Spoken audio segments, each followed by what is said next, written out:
Shamantakas Infraswari, Shamantakas Aurum. Premium 2, 3 and 4 BHK luxurious apartments near Pragati Nagar, Kaman, Bachapalli, Hyderabad. Prakasam barrage లోపల ఇరుక్కున్న బోట్లకు సంబంధించి టెక్నాలజీని వాడి వాటిని వెలికితీసే ప్రయత్నం అయితే చేస్తున్నారు. నిన్నటి నుంచి ఈ బోట్లకు సంబంధించి పెద్ద ఎత్తున పెద్ద యంత్రాలను తీసుకుని వచ్చి ప్రయత్నం చేసినా అది వర్కౌట్ కాలేదు. కానీ ఈ కాకపోయేసరికి పూర్తిగా కూడా బెలూన్ టెక్నాలజీని వాడే ప్రయత్నం అయితే చేస్తున్నారు. ఈ టెక్నాలజీలో మనుషులు లోపలికి వెళ్ళి ఆ లోపల ఉన్న బోట్లని 3 బోట్లని తొలగించాలనుకుంటే లోపలికి వెళ్ళి కట్టర్స్ చేయాల్సిన పరిస్థితి ఉంది. ఒకటి 40 టన్నుల బరువు ఉంది. అంటే 3 బోట్లు ఉన్న సమయంలో 3 బోట్లు ఉంటే దాదాపుగా 120 టన్నుల బరువు ఉండే పరిస్థితి అయితే ఉంది. 120 టన్నులకు సంబంధించి వ్యవహారంలో ఎలా పాసిబుల్ అవుతుంది అనేది చూస్తున్న నేపథ్యంలోనే ఇప్పుడు కొత్త టెక్నాలజీని వాడుతున్న పరిస్థితి అయితే ఉంది. కొంతమంది మనుషుల్ని కిందకి పంపించి లోపలికి పంపించి టెక్నాలజీని వాడుతున్నారు. సో ఎలా దీన్ని ఎంతవరకు వర్కౌట్ అవుతారో మాట్లాడే ప్రయత్నం అయితే చేద్దాం. లోపలికి వెళ్ళి పరిశీలిస్తున్నారండి, ఎక్కడెక్కడ ఇరుక్కుపోయింది ఏంటనేది. ఆ ఇరుక్కుపోయినవి ఆ ప్లేస్లు చూసి తర్వాత కట్ చేసి తీయాలని ప్లాన్ చేస్తున్నారు. ఆ కట్ చేయడానికి కూడా ఎక్కడ వీలుగా ఉంటుంది. మళ్ళీ కింద వాటర్ ఫ్లో జరుగుతూ ఉంది. ఇంకా 2 lakhs ఫ్లడ్ వెళ్తుంది, ఇంకా పెరుగుతోంది మళ్ళీ ఫ్లడ్.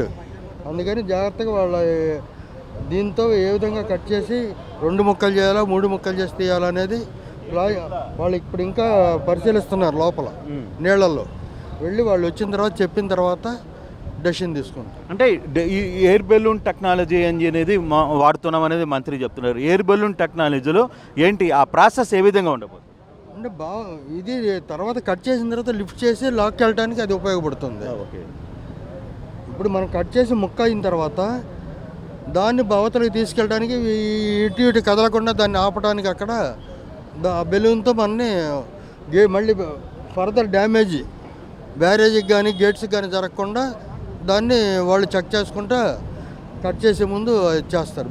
అంటే ఈ టెక్నాలజీ గతంలో ఎక్కడైనా వాడారా సార్?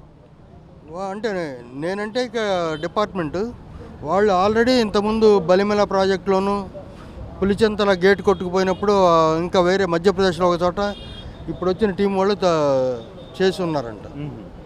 ఆ ఎక్స్పీరియన్స్తో వాళ్ళు చేస్తున్నారు. చాలా వరకు కూడా గతంలో కూడా పులిచెంతల కావచ్చు, ఇతర బల్లమల్లేరు ప్రాజెక్టుకి సంబంధించిన వ్యవహారంలో కూడా ఈ టెక్నాలజీని వాడారు అనేది అధికారులు చెప్తున్న పరిస్థితి అయితే ఉంది. అయితే ఈ బోట్లని తీయడానికి అంత ఈజీ కాదు. ఇప్పటికిప్పుడు వ్యవహారంలో జరిగే పరిస్థితి కూడా లేదు. దాదాపుగా ఒక్కొక్క బోటుని 3 నుంచి 4 భాగాలుగా కట్ చేయాల్సిన పరిస్థితి ఉంది.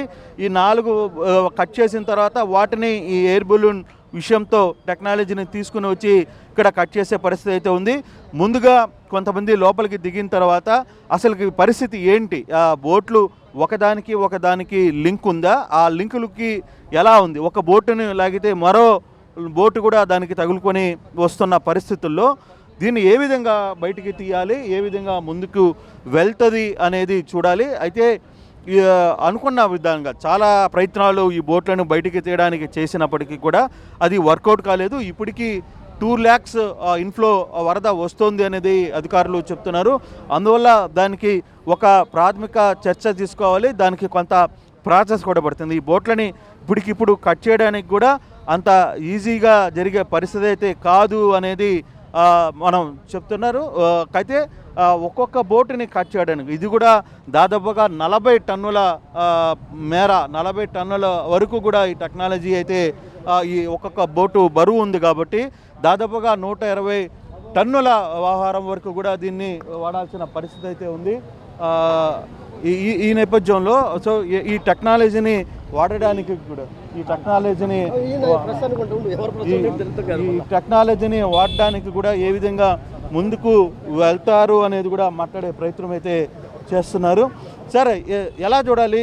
ఇప్పటి వరకు మీకు లోపలికి వెళ్ళిన వాళ్ళ దగ్గర నుంచి వస్తున్న సమాచారం ఏంటి? ఇప్పటివరకు ఇంకా సమాచారం రాలేదు సార్. డైవర్స్ కింద చెక్ చేస్తున్నారు.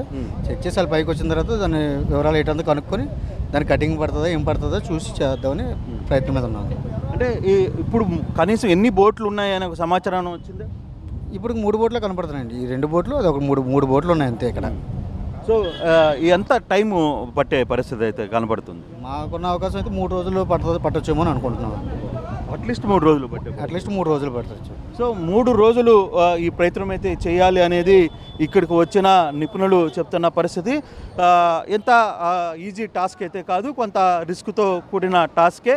దీన్ని జాగ్రత్తగా హ్యాండిల్ చేయాల్సిన పరిస్థితి అయితే ఉంది అనేది ఇక్కడ ఉన్న పరిస్థితులు. అయితే జరిగిన దీని మీద కుట్రకోణం ఉందా లేదా ఇతర అంశాలు ఉన్నాయా అనే దాని మీద కూడా వైపు చర్చ జరుగుతోంది. దాని మీద ఇందాక మంత్రి నిమ్మల రామానాయుడు కూడా చాలా సీరియస్గానే రియాక్ట్ అయిన పరిస్థితి అయితే ఉంది. ఒక కుట్ర ఉన్న నేపథ్యంలో అంటే ఈ పిల్లర్స్ని దెబ్బతీయాలని ఉద్దేశపూర్వకంగానే ఈ బోట్లు ఇంత 40 టన్నుల ఒక్కొక్క బరువున్న బోటును లోపలికి వదిలారు. ఇది ఉద్దేశపూర్వకంగా జరిగిన కుట్రే. ఇది మిగతా ప్రయత్నాలు అయితే పోలీసుని చూస్తుంది. కానీ మేము ముందు ఈ బ్యారేజీని కాపాడే ప్రయత్నాలు, ఆ బ్యారేజీని దెబ్బతినకుండా ఉండడానికి తగిన ప్రయత్నాలు అయితే తాము చేస్తున్నామనేది ఇక్కడ ఉన్న పరిస్థితి. అయితే ఇది ఎన్ని రోజుల్లో పూర్తవుతుంది అనేది చూడాల్సిన నేపథ్యం. ఇంకా డైవర్స్ లోపలికి దిగారు, ఈ వ్యవహారాన్ని అంతా పరిశీలిస్తున్నారు. ఇది అయిన తర్వాత కానీ ఒక కొలిక్కి వచ్చే పరిస్థితి కనపడడం లేదు. మరిన్ని వీడియోస్ కోసం ఛానల్ ని సబ్స్క్రైబ్ చేయండి, లేటెస్ట్ అప్డేట్స్ కోసం వాట్సాప్ ఛానల్ ని ఫాలో చేయండి అండ్ లింక్ డిస్క్రిప్షన్ లో ఉంది.